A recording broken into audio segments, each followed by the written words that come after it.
Good morning. This is retired Pastor Karl Schmidt from Calvary Lutheran Church, Little Lutheran Church in Amherst, New York. We welcome you to our sermon this morning, which is taken from the Gospel of Luke, the second chapter, verses 41 through 52. That's Gospel of Luke, second chapter, 41 to 52. Now his parents went up to Jerusalem every year at the feast of the Passover. And when he was 12 years old, they went up to Jerusalem after the custom of the feast. And when they had fulfilled this days, as they returned, the child Jesus, he waited behind in Jerusalem. And Joseph and his mother didn't know it. But they, thinking that he was with them in the company of people, went a day's journey, and they sought him, and they couldn't find him. And when they did not find him, they turned back again to Jerusalem, looking for him. And it turned out that after 3 days looking for him, they found him in the temple, sitting in the midst of the doctors, both hearing them and asking them questions. And all that heard him were astonished at his understanding and answers. And when they saw him, they were amazed. And his mother said to him, "Son, why have you done this to us? Behold, your father and I have been looking for you, sorrowing." And he said to them, "Why? Why were you looking for me? Did you not know that I had to be about my father's business?" And they had no idea about what he was talking to them with. And he went down with them and came to Nazareth and was subject unto them. But his mother kept all these things in her heart. And Jesus increased in wisdom and stature and in favor with God and man. Here ends that portion of the gospel text. Now, the thing about this text that is always amazed me is this thing called dodeca. Dodeca. Okay? Deca is 10, and do is 2. He's 12. Now, in all of life, being 12 has got to be one of the weirdest times in a kid's life. Doesn't matter if you're a boy or a girl. Everything's changing for you. Everything. And we know Jesus, being the firstborn, a lot rested on his shoulders. Because in a Jewish family, any Jewish family, 2,000 years ago, the firstborn had to look out for all the other kids. And we know he had at least 4 brothers because we have them by name in the Gospels, where they said your brothers and sisters looking for it, named all 4 of the brothers, and sisters in the plural. So he had more than 2 sisters, or at least 2. And so 4, 2 more, and him. So there are at least 7. And depending on how many more sisters, there could have been 8 or 9. So Mary and Joseph, after Jesus, had plenty of kids. And Jesus, being the eldest, it wasn't just like it was an informal thing, where, well, you're the oldest, you're supposed to look out for it. No. It was his legal job to look out for them.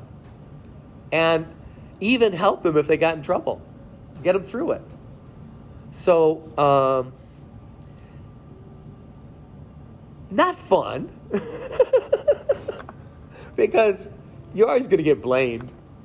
That was part of the job, to get blamed, At the same time, it wasn't just the job.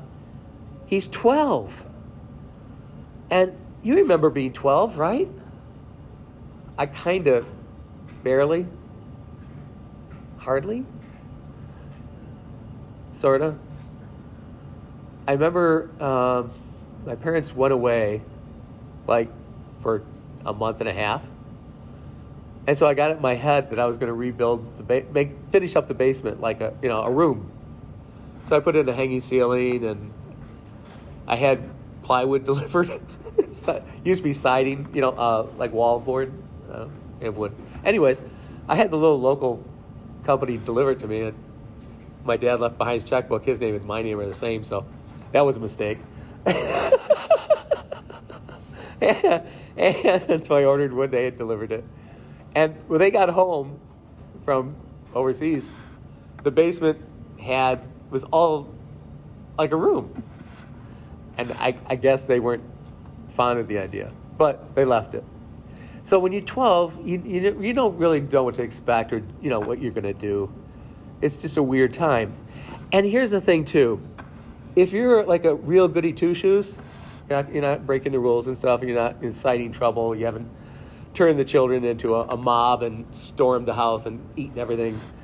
You might not be popular. Can you imagine Jesus at school, on the playground, at 12?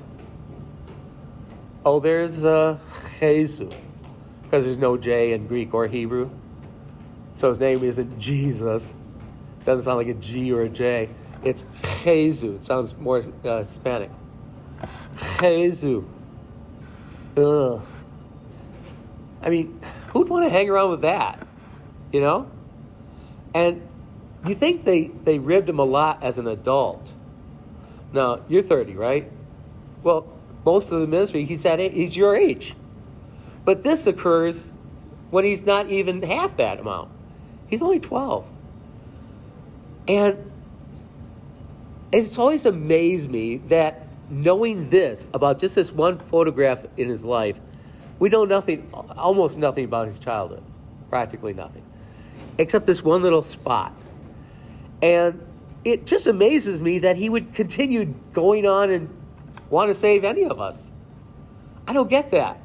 I mean, he's 12, and you can only imagine how mercilessly he was picked on. Because he was this kid that was behaving himself, and he was nice. I don't really know what it means to be the son of God, because I was just the son of Karl and Mildred, and I was basically a mess up at every turn, and I kind of liked it that way. Yeah. You know when you go to the doctor and he writes down non-compliant, or she writes down? Yeah, even in grade school I was non-compliant, just in everything. So anyways, I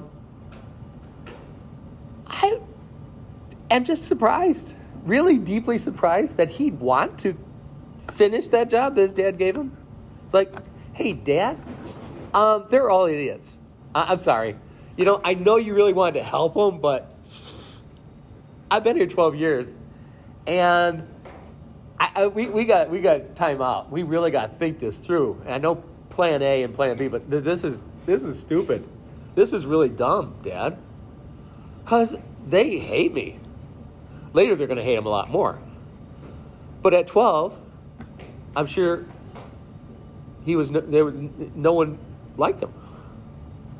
And even when he was 30, and he began preaching and teaching and doing miracles, his own brothers and sisters were, in one instance, outside a house where he was healing people miraculously and teaching. And they were calling for him to come out of the house and stop doing what he was doing, get back to the furniture store, and go to work again. Because he'd left off at Joe's furniture shop that Dad ran in this little town. And so they're like, he's nuts. He has no authority to do it. He's never been trained in Jerusalem. He's never worked under the rabbis. He has no experience. We don't know what he's doing. And that's even in the text. It says, your brothers and sisters are outside calling for you. They think you're in the Greek word means nuts. So his younger brothers and sisters think he's a case. And you can be sure everyone else, until, of course, he walks along and heals people miraculously and, walks on water and turns water into wine. Then they start to go like, well, did he just raise the dead? Oh. Now what? But what surprises me is that he would just not say, why bother? And not just then. Think about now. Think about our world. The one hallmark of human life is that there is always one thing you can count on, and it's not change. Because really, the world doesn't change very much. We come and go, but I'm always surprised when one generation does better than previous ones. We just talked about this. And I delight in it. I really am happy when that happens. Because the one thing that is constant isn't change, it's stupidity. Stupidity is constant. And it usually occurs in the most important environments. And by that, I don't mean so much just in the workplace or just at school or just professionally. I mean at home. The home environment is where stupidity reigns usually supreme. A lot of parents treat life like it's a contest. I have the power, you don't. I'm a narcissist, you're not. You're weak, and I will step on you. And I enjoy it. One of the games. And stupidity, unfortunately, reigns supreme, unfortunately. And it's made human life a royal mess. And then there's, as Jesus says, wars and rumors of wars and earthquakes and natural disasters, which, yeah, we get that. Right now, let's see, the southern East Coast is trashed. You go in the hills of Tennessee, they're not there. North Carolina, part's gone. It's just gone. The roads, the bridges, the towns, they're gone. They're just not there. They used to be there, but then a couple of hurricanes came through back to back. Parts of Florida are gone. Parts of Texas are wiped out by tornadoes. And then there's California. Southern Cal right now, they're rubble. A lot of it's just undiscernible rubble. So natural disasters, yeah. But then there's wars, and that does none, because there's always some idiot who's got a gun. Whether it's just somebody who goes into a liquor store and says, I want liquor. Yeah, but you're going to go to prison. So maybe we should just give you liquor just so you can enjoy yourself for a few shorter hours before the cops come and shoot you, or drag you off in cuffs. Never a good idea. And then there's the real big idiots, the politicians, and these are the ones who have bigger guns because they have armies. And they're just itching for conflict. And it's just, you think it'd be so easy for countries to just get along, wouldn't you?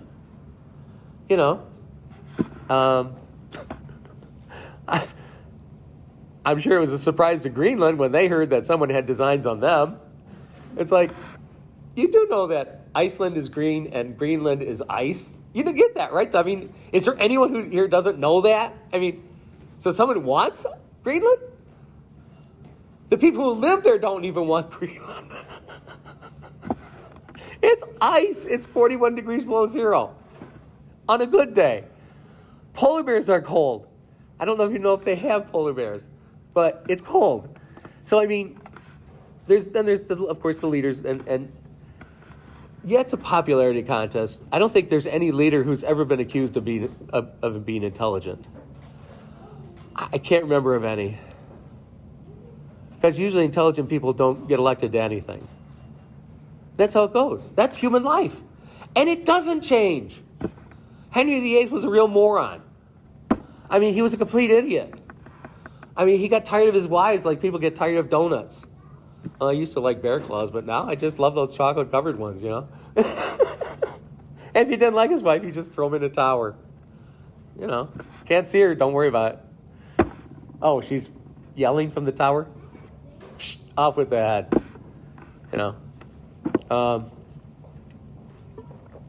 So, even today, you'd think Jesus would look at us all and go, why bother?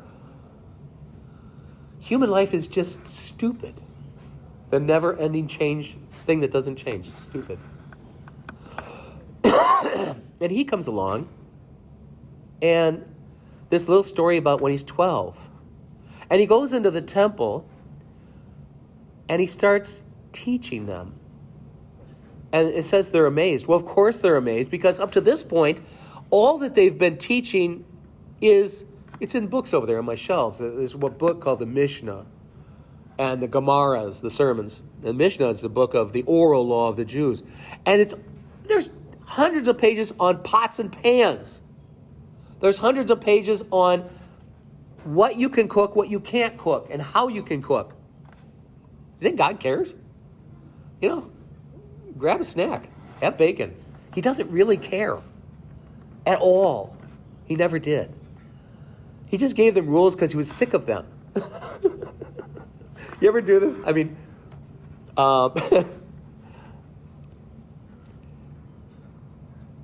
one of the strategies in life is if you can't dazzle them with brilliance, you have to baffle them with nonsense, right? And that works pretty well for some people. You give them a task, it's meaningless, but at least they're busy. At least they're not in your way, causing more trouble. So you just keep them busy with nonsense. It works. It does. I've tried it. It works nicely. Right, Rach? Yeah. My daughter agrees. So,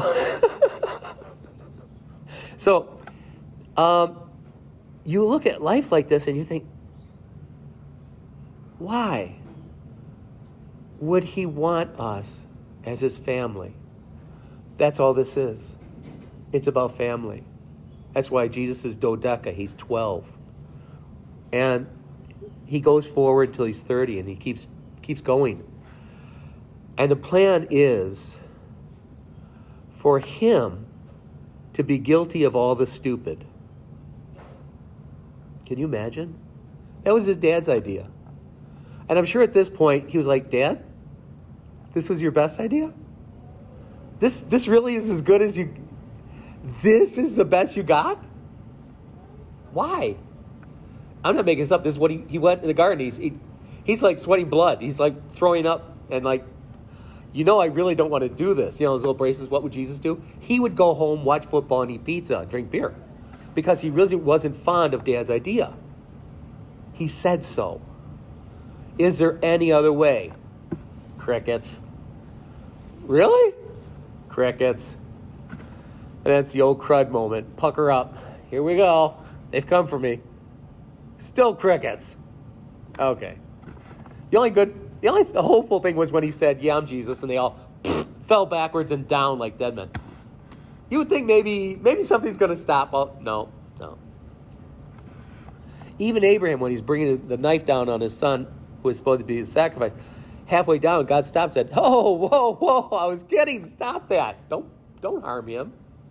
Untie him. There's a ram in the bushes over to sacrifice a ram. Even Abraham's son was spared, but he didn't spare Jesus.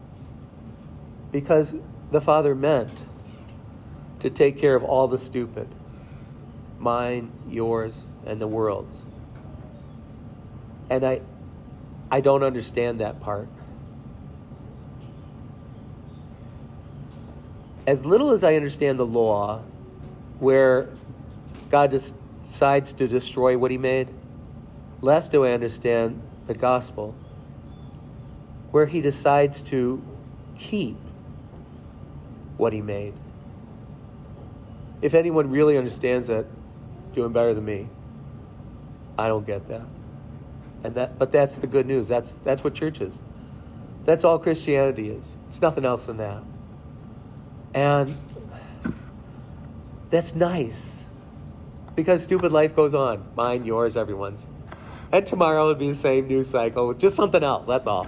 But there'll be something in it. That's why they never run out of news. It's always some dumb thing. Even if they have to report on a hedgehog seeing a shadow. Or is it?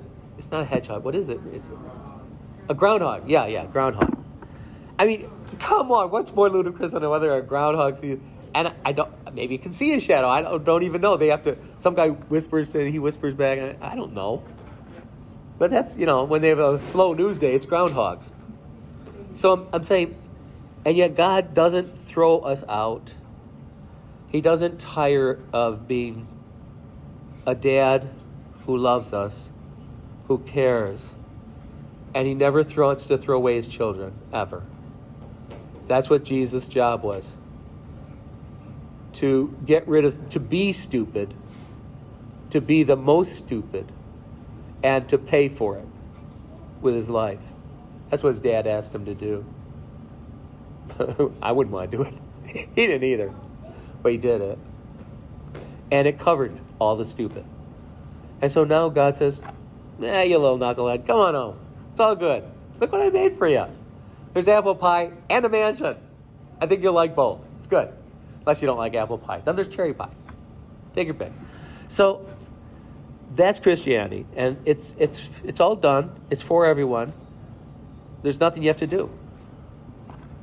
That's it. So, amen. That's all. That's it. Let me turn this off here.